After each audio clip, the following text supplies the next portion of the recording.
Continuamos, vamos a la clase número 9, tercera y última clase por el día de hoy, acá en este núcleo número 19. Vamos entonces en el tema de la fe. ¿Qué papel juega la palabra en el creyente en relación a la fe? Muy importante lo que viene, señoras y señores. La palabra viene siendo el fundamento, la plataforma, el complemento de la fe. Esto indica que mientras más conozco mis bendiciones, que es lo que ya Dios ha dado, y legados, que es la promesa, que es lo recibido, que están registradas en la palabra en relación con mi herencia por causa del nuevo pacto en Jesús, más terreno tengo donde caminar y depositar mi fe. Por lo tanto, puedo tener toda la fe del mundo. Escuche esto, que sí la tenemos. Pero si no conozco la palabra y lo que ella encierra como fundamento de la fe, de nada me sirve. De nada me sirve que toda la fe que tenga. Por esta causa, alegamos que la fe no viene por la palabra. La fe se desarrolla y se manifiesta por la palabra. Otro detalle, podemos tener toda la palabra del mundo, pero si no tenemos fe, ¿de qué nos sirve toda la palabra del mundo? Ahí tenemos una organización que, frente a muchos de nosotros, ellos son expertos en la palabra, los amigos testigos de Jehová. Mucha palabra, pero ¿hay fe en esa gente? No, porque todo lo de ello es filosóficamente, ideológicamente. Ahí no hay fe. ¿Por qué razón no hay fe? Bueno, por la sencilla razón de que la fe tiene un solo autor y consumador de ella. Y ese individuo se llama Jesús, el Mesías, el Cristo. Y ellos no lo aceptan como Dios.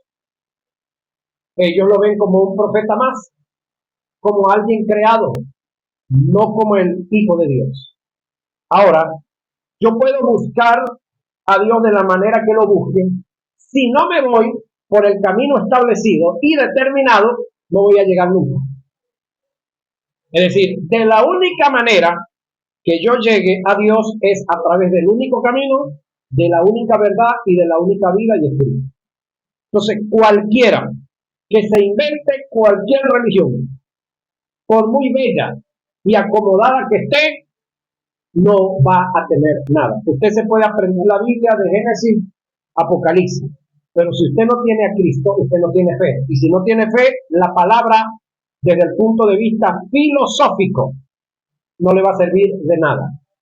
Al igual que los que le entregaron la vida a Jesús y no se sientan a estudiar la palabra, no se sientan a estudiar todas las verdades donde depositar fe, la fe le va a servir para una sola cosa: para ser salvo, para más nada, para salvación, para más nada. Entonces, es ahí los que estamos salvos. Entonces tenemos la probabilidad de conocer la palabra, dedicando tiempo, estudiando, analizando, penetrando allá, para depositar nuestra fe. ¿A dónde? En la palabra. Y de esa manera ejercitarnos, y de esa manera pudiéramos decir, echar músculo en la fe. Porque la fe la tenemos, pero necesitamos conocer la palabra para depositar en ella la fe. Entonces, el detalle está que el que conoce toda la palabra, pero no tiene fe, de nada le sirve. Ahora, reitero, por esta causa alegamos que la fe no viene por la palabra. Escuchen, al creyente. La fe viene por la palabra al incrédulo. La fe se desarrolla en el creyente y se manifiesta por la palabra en el creyente. Señoras y señores, aclaro. El apóstol Pablo dijo: pero teniendo el mismo espíritu de fe, conforme a lo que está escrito, creí. ¿Cómo? Pero teniendo el mismo espíritu de fe conforme a lo que está escrito. Es decir, usted tiene que alinearse y yo tengo que alinearme a lo que está escrito. No es que lo que está escrito se va a alinear a mí. ¿Se entiende eso, verdad? Sino que yo tengo que alinearme a lo que está escrito conforme a lo que está escrito. Jesús hablando de él en Juan 7:38, si mal no recuerdo, dijo, el que cree en mí, como dice la Escritura, de su interior correrán ríos de agua viva. El que cree en mí, como dice la Escritura, no como usted quiera hacerlo, no como le enseñe Ruperto, Simplicio o XY.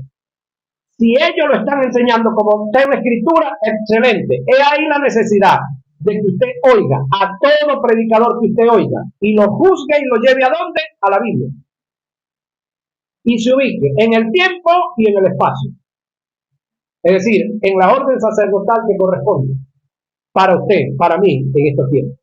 Entonces, voy otra vez. El apóstol Pablo dijo, pero teniendo el mismo espíritu de fe, conforme a lo que está escrito, creí. Segunda a Corintios 4:13. Debemos dejar en claro que la gente del Antiguo Testamento sí necesitaban una palabra para caminar en obediencia.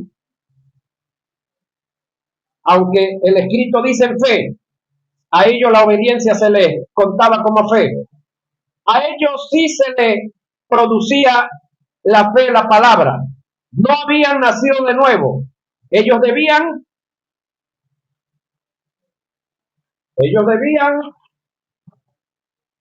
escuchar una palabra y en obediencia a ella tenían sus acciones en fe. El caso es diferente en la dispensación de la gracia con relación a la iglesia. La iglesia tiene que conocer la palabra para depositar en ella la fe. Ahora, la fe no la produce la prueba. Oiga lo que viene. Según el apóstol Santiago, la prueba, ni las tentaciones, ni las adversidades producen fe. Estos flagelos vienen con el fin de derrumbar la fe que has depositado en la palabra que recibiste de Dios. Lo que sí produce la palabra es paciencia. Cada vez que tú lo que sí produce la prueba, quise decir, es paciencia. Cada vez que tú determines creerle a Dios, vas a tener oposición. ¿Está escuchando? Ahora, ¿cuándo es que tú vas a determinar creerle a Dios? ¿Cuándo? Cuando comiences a conocer. ¿Cuándo es que tú vas a conocer? Cuando comiences a estudiar. Entonces ahora usted se va a dar cuenta que luego que ustedes comenzaron a estudiar las escrituras, las cosas en su entorno han cambiado. Han venido ciertas circunstancias no agradables, no chéveres, no hermosas. ¿Por qué razón? Porque ustedes han determinado conocer a Dios. Y hay uno que está interesado en que ustedes no conozcan a Dios y a su palabra, para que ustedes no avancen, no pasen a otro nivel, para que ustedes no sean movidos a otro nivel. Entonces, reitero lo que dije. Cada vez que tú determines creerle a Dios, vas a tener oposición de parte de las tinieblas. Dicho ataque viene con el fin de detenerte en la fe que has depositado en la palabra y que de este modo no recibas la bendición o no se alcance el objetivo. Por esta causa es necesaria la paciencia para mantenernos en fe y alcanzar el objetivo de la fe. A continuación, haré un estudio etimológico del término griego paciencia para conocer los valores y las propiedades de la paciencia y el fundamento el fundamento tan determinante que tiene como complemento en la fe y la paciencia. La Biblia da testimonio de que la generación que salió de Egipto no entró en la tierra prometida por no ser pacientes en el ejercicio de la fe. Solo 2 de los 12 que espiaron la tierra, aunada a su familia, alcanzaron la bendición de Dios. Josué y Caleb. El escritor a los hebreos nos insta a no ser perezosos en el ejercicio de la paciencia como soporte de nuestra fe. Cito el pasaje: a fin de que no os hagáis perezosos, sino imitadores de aquellos que por fe y la paciencia, nótese que en primer lugar está la fe, pero luego está la paciencia aunada, heredan las promesas. Hebreos 6:12. El término perezoso que aparece en el pasaje de nuestras versiones no es el más aceptable. El término es nepron, que indica una constante desconfianza. Tiene que ver con el ser débil, raquítico, el cual nos debilitará en el ejercicio de la fe, cercenando la posibilidad de recibir nuestro legado, nuestra herencia, el cual hemos obtenido en nuestra posición como hijos de Dios, mediante Cristo como nuestro heredero principal. La psicología define la impaciencia como la aptitud de aquellas personas que tienen una baja tolerancia hacia la frustración. Desean tener el control de todas las situaciones y quieren ir un poco por delante de la realidad misma. Son personas que no se ocupan del vivir, sino que se preocupan por el cómo vivir. Viven en una ocupación anticipada. La importancia, según el texto sagrado, tiene mucho que ver con el afán y la ansiedad. Jesús en su discurso trató algo acerca del asunto. Mateo 6, 25 y 34, Pablo presentó el mismo principio. Filipenses 4, 6 y 7, el salmista registró una palabra que salió de la boca del gran yo soy. El Eterno dijo: estad quieto y conoced que yo soy Dios. Salmo 46, 10. El no tener paciencia en el ejercicio de la fe, manteniéndonos en una palabra que el Eterno nos confió, nos puede llevar a tomar decisiones que sin lugar a duda nos conducirán al fracaso total y definitivo. La paciencia en el ejercicio de la fe es tan importante como la misma fe. Viceversa, jamás podrás mantener una fe si no te mantienes en paciencia, como jamás podrás mantenerte en paciencia si no es a través de la fe. La fe y la paciencia son principios recíprocos, óigame, se deben uno al otro, no los debes separar. El tratar de caminar en fe sin paciencia nos puede llevar a un terreno de temores, dudas, ansiedades, desespero, obstinación, incertidumbre, desasosiego, llevándonos a cuestionar o a opinar en contra de la fidelidad de Dios. No es tener fe, es ser sólido, persistente, consistente, perseverante en la fe, en el ejercicio de la paciencia. En el griego hay varios términos en relación con la paciencia. Uno de ellos cumple con un principio inalterable en el ejercicio de la fe, el cual es el que voy a definir. Lo primero que hay que tomar en cuenta es que el término paciencia que vamos a estudiar no tiene ninguna relación con la esperanza. Óigame, la esperanza es del futuro. La paciencia es un continuo presente en el sostenimiento de la fe. Upumone es el carácter que no sucumbe ante cualquier sufrimiento. Es firmeza, solidez, estabilidad. Es la consistencia de la fe. Upumones es el poder sobrenatural que Dios añade a la fe con el fin de que no desmayes en la confianza que has depositado en la palabra y al permanecer firme recibas lo prometido. La paciencia es la mano derecha de la fe, así lo describen las escrituras.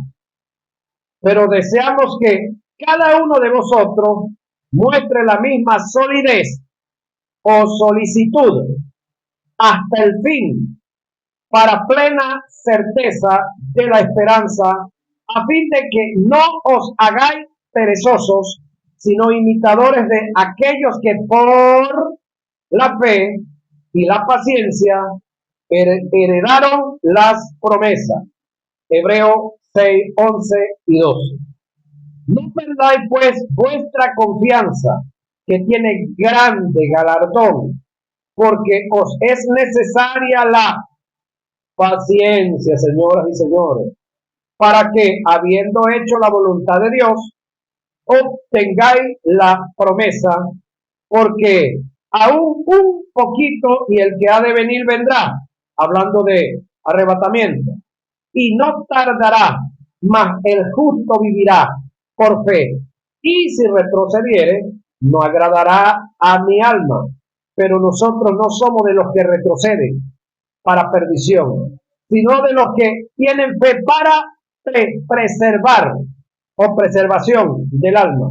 Hebreos 10, 35 y 39. Por tanto, nosotros también teniendo en derredor nuestro tan grande nube de testigos, despojémonos de todo peso y del pecado que nos asedia, y corramos con paciencia la carrera que tenemos por delante. Hebreos 12:1. Alguien dijo que lo importante no es tener fe, que de paso le digo, la tenemos, sino ser sólido en ella. ¿Sí? Entonces, lo importante no es tener fe, que ya la tenemos, que es en nosotros una realidad, sino ahora ser sólido en ella. Jesús trató el tema de la fe en la paciencia en unanimidad para obtener resultados. Él dijo, si permanecéis en mí, óigame, y mis palabras permanecen en vosotros, pedid todo lo que queráis y os será hecho. ¿Dónde está la promesa? Pedid todo lo que queráis y os será hecho. Pero ya va, a esa promesa no le anteceden unas demandas. ¿Cuáles son las demandas? Si permanecéis en mí, una, y mis palabras permanecen en vosotros, dos demandas para una promesa. Pedid todo lo que queráis y os será hecho. ¿Cuándo es que voy a recibir lo que pida? Cuando yo permanezca en él y sus palabras permanezcan en mí. ¿Sí? Importante esto, ¿no? Juan 15:7. Aquí vemos implícita la fe y la paciencia. Según Santiago, una vez que tú hayas depositado la fe en la palabra y te mantengas en ella, por el humones, paciencia, formas un carácter, te perfeccionas y pasas a ser cabal, sabiendo que la prueba de vuestra fe produce paciencia, mas tenga la paciencia su obra completa, para que seáis perfectos y cabales, sin que os falte cosa alguna. Santiago 1, 3 y 4.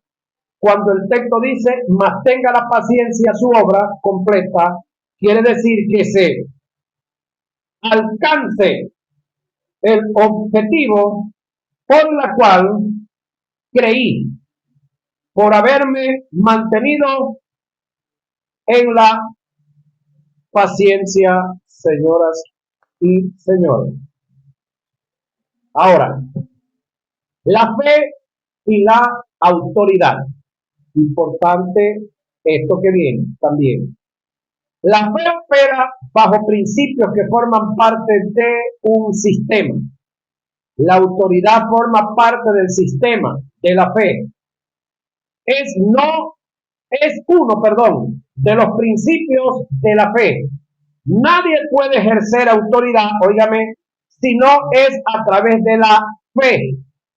Pero nadie puede vivir en fe si no es por la autoridad. Oiga, la fe y la autoridad son principios recíprocos, dependiendo el uno del otro.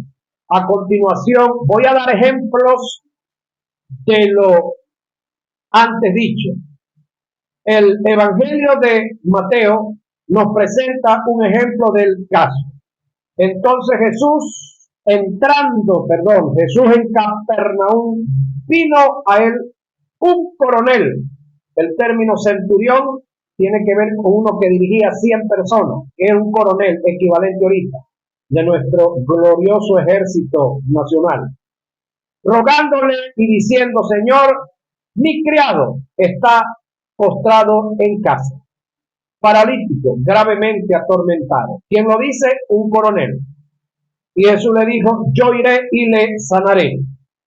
De una vez, Jesús expresó: yo iré y le sanaré. Respondiendo el centurión dijo: Señor, no soy digno de que entres bajo mi techo. Solamente di la palabra y mi criado sanará. Ahora, este hombre, con todo y que era un extranjero, estaba hablando con otro extranjero, pero que estaba bajo su dominio, bajo su imperio para el momento. Pero era un hombre que tenía sentido de amor por un siervo. No era un esclavo, era alguien que le servía. Y que, me imagino, estaba muy agradado de él y no quería perderlo. Entonces vino ¿a quién? A un extranjero, al cual él tenía sometido. Pero creo que este hombre había oído hablar de Jesús varias veces y reconoció que en Jesús estaba la solución. Este hombre estaba como paralítico, gravemente atormentado. Jesús, cuando oyó el clamor, le dijo: yo iré y le sanaré. Respondiendo el centurión y dijo: Señor, no soy digno que entres bajo mi techo. No es que el hombre vivía en un ranchito muy feo, muy desacomodado. Acuérdense que era un coronel del ejército romano, era un centurión, equivalente ahorita a un coronel. ¿Usted se imagina llegar a la casa de un coronel de cualquiera de los cuerpos militares de nuestra nación? No viven en cualquier latero por ahí acomodado, ¿no?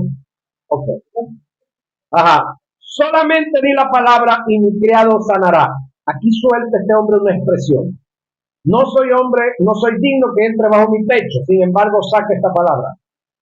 Solamente di la palabra y mi criado sanará. Oiga lo que viene ahora: porque también soy hombre bajo autoridad y tengo bajo mis órdenes soldados, y digo a este ven y va, y al otro ven y viene, y a mis siervos esto y lo hace. Al oír esto, Jesús se maravilló y dijo a los que le seguían: de cierto os digo que ni aún en Israel he hallado tanta fe. Mateo 8, 5 y 10. ¿Quién le arrancó esta expresión a Jesús? Un extranjero. No fue un judío. No fue alguien que vivía en una vida, pudiéramos decir, ministerial, religiosa como tal. No, un extranjero que de paso tenía sometida a esa nación. Le arranca esta expresión. Sin embargo, lo que le llama la atención a Jesús es que el hombre le dice, yo soy hombre bajo autoridad. Perdón, también yo soy hombre bajo autoridad. Ese también yo, vamos a estudiarlo. Aquí hay dos factores que son determinantes en la reciprocidad que hay entre la fe y la autoridad. Lo primero que hay que tomar en cuenta es que en el pasaje Jesús resaltó e hizo referencia a la fe del centurión, no a la autoridad. Sin embargo, el centurión hizo referencia a la autoridad y no mencionó la fe. ¿Por qué? La razón está en que a Jesús no le maravilló tanto la fe del centurión como algo individual, sino la fe que este hombre tenía basada en un principio de autoridad que conocía muy bien. Y el centurión, por lo consiguiente, sabía que Jesús no podía dar una palabra de fe si no estuviese sometido a la autoridad, en este caso la autoridad de Dios. Lo segundo que hay que resaltar es que en el pasaje es que el término también que aparece gramaticalmente en su redacción indica que está incluyendo a otro en la conversación, dándole una similitud de aptitud y aptitud del emisor como el receptor, y la similitud de parte del centurión para con Jesús está en que si como yo doy órdenes y se me obedece por estar sometido a la autoridad, en este caso imperial, su referencia a Jesús también puede dar una orden en fe porque está sometido a la autoridad suprema, en este caso que es Dios o el Dios eterno. Esto indica que nadie puede ejercer autoridad si no conoce el sistema de la autoridad y se somete a ella. Ahora, cuando hablamos del sistema de la autoridad, en cuanto a salvación hay un solo puente, un solo camino, una sola verdad y una sola vida. Entonces tenemos organizaciones varias. Específicamente mencioné una ahora, que no la voy a volver a mencionar, ya ustedes la saben cuál es, que se conoce en la Biblia muy bien, desde el punto de vista filosófico, pero no tienen fe, de nada les sirve. ¿Por qué razón? Porque ellos quieren hacer un camino ellos. Ellos quieren revivir un muerto que ya está muerto. Ellos quieren vivir bajo una orden sacerdotal que ya no tiene efecto, no tiene funciones. Y ellos deciden, de acuerdo a sus percepciones, quién es Dios para ellos. Es decir, el Dios al cual sirven las religiones es un Dios que ellos mismos planificaron, hicieron y lo amoldaron a sus caprichos. Y ese no es el Dios del cielo. Porque el Dios del cielo no puede ser amoldado, ni amañado, ni sometido por nadie, ni por nada. ¿Se entiende eso, verdad? Si analizamos la epístola de Santiago y la primera carta que Pedro escribe, nos daremos cuenta de que la fe y la autoridad trabajan recíprocamente en la resistencia que hacemos a Satanás para que huya de nosotros. Analicemos los pasajes. La carta universal de Santiago dice: someteos pues a Dios, resistid al diablo y huirá de vosotros. ¿Cómo? Someteos pues a Dios, resistir al diablo y huirá de vosotros. Santiago 4:7. El verbo someter que aparece en el pasaje tiene que ver con un principio de autoridad. Pedro en su primera carta dice: sed sobrio y velad, porque vuestro adversario el diablo, como león rugiente, anda alrededor buscando a quien devorar. Oiga, al cual resistir, óigame, al cual resistir, firmes en la fe. El término firme tiene que ver con autoridad. Primera de Pedro 5, 8 y 9. Tome en cuenta la reciprocidad en relación con la fe y la autoridad que hay en los pasajes paralelos. Santiago dice que para resistir al diablo debemos estar sometidos. ¿Y qué es someterse? Reconocer la autoridad. Someterse a Dios, que tiene que ver con la autoridad. Y Pedro dice que la resistencia la hacemos en la fe, analizando la reciprocidad que se da entre la fe y la autoridad. Ambos escritores están en la razón. Si unimos los dos textos, notaremos que la única forma en que podamos resistir al diablo para que él huya de nosotros es que lo resistamos firmes en la fe, sometidos a la poderosa mano de Dios. Ahora, cuando hablamos de mano de Dios, ¿de quién cree usted que estamos hablando? ¿Será los 5 dedos de Dios, un brazo largo y algo así por el estilo? No, Dios es espíritu. Dios no tiene como lo percibimos humanamente. El término mano, sin que le anteceda diestra, el término mano, sin que le anteceda diestra, tiene que ver con la persona del Espíritu Santo. El término mano que le antecede diestra, entonces en el Antiguo Testamento se refiere al verbo. Entonces, someterse acá, bajo la poderosa mano de Dios, es someterse bajo la dirección, las normas, los principios y los preceptos que el Espíritu Santo ha dado, ha revelado, por supuesto, en armonía con el resto de la deidad, Dios Padre y Dios Hijo. Poderosa mano de Dios que tiene que ver con autoridad. Esto indica que para vivir en fe, señoras y señores, debemos conocer el sistema de la autoridad y someternos al mismo y así obtener resultados en una vida de fe. La fe se da en 4 pasos. Voy a culminar con esto que viene. Voy otra vez. Que tiene que ver con autoridad. Esto indica que para vivir en fe debemos conocer el sistema de la autoridad. Y el sistema de la autoridad, según Juan 14:6, ¿cómo dice Juan 14:6? Juan 14:6, yo soy el camino, la verdad y la vida, nadie viene al Padre si no es por mí. Eso está establecido. Eso es norma, eso es principio.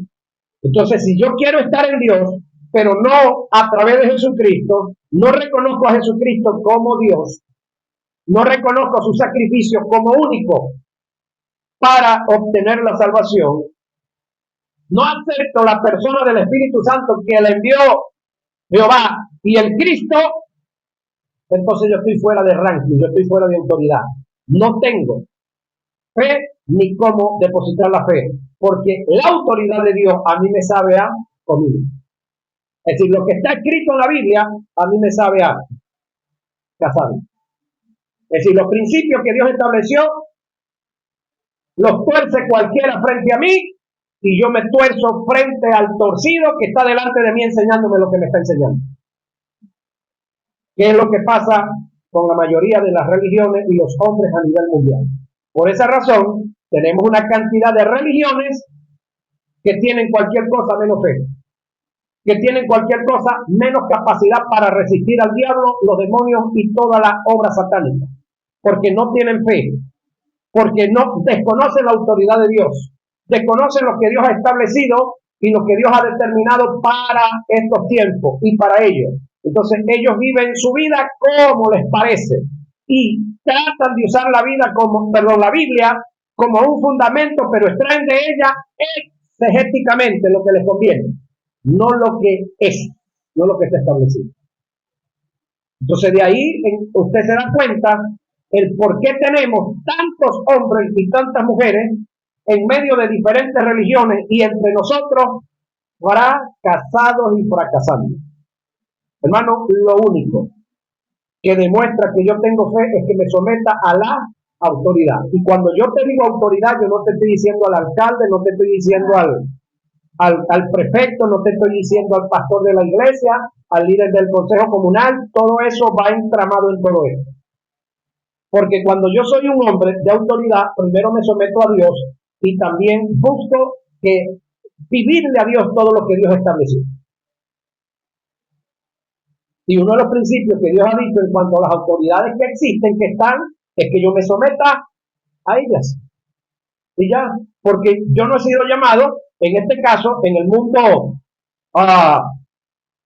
militar o en el mundo político partidista, a tomar partido como tal. Yo he sido llamado como sacerdote de Dios para llevar a cabo una enseñanza, una palabra escritural.